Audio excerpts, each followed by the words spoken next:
আমাদেরও বৃহত্তর সুন্নি জোট আছে, ওই জোট থেকে আমাদের যে প্রার্থী দেওয়া হবে, আমাদেরও একটা দল আছে, আমাদেরও প্রতীক আছে, সেই প্রতীকের নাম হলো মোমবাতি।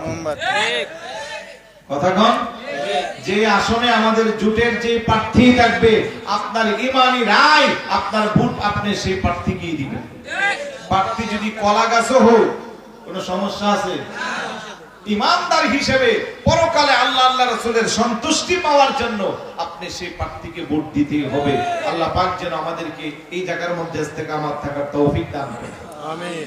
যে সব ভোট আমারে দেন, আমি বলছি ভোট তাকে দেন যে আল্লাহর ওলিদেরকে সম্মান করে।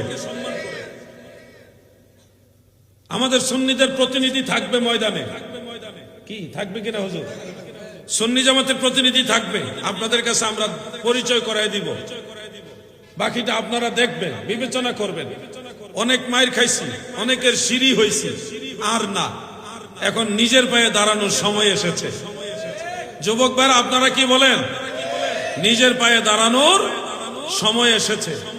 আর যদি এখনো না বুঝেন, তাহলে আল্লাহ তাআলা আরো ফিডা কিছু আপনাদের জন্য রেডি রাখছে বাজেটে। ফিডা বুঝেননি?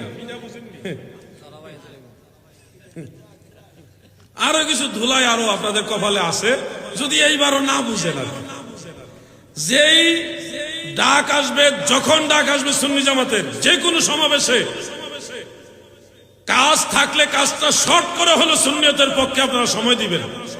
কথা বলেন, দিবেন কিনা বলেন? এটা আমি আপনাদের অনুরোধ করে গেলাম।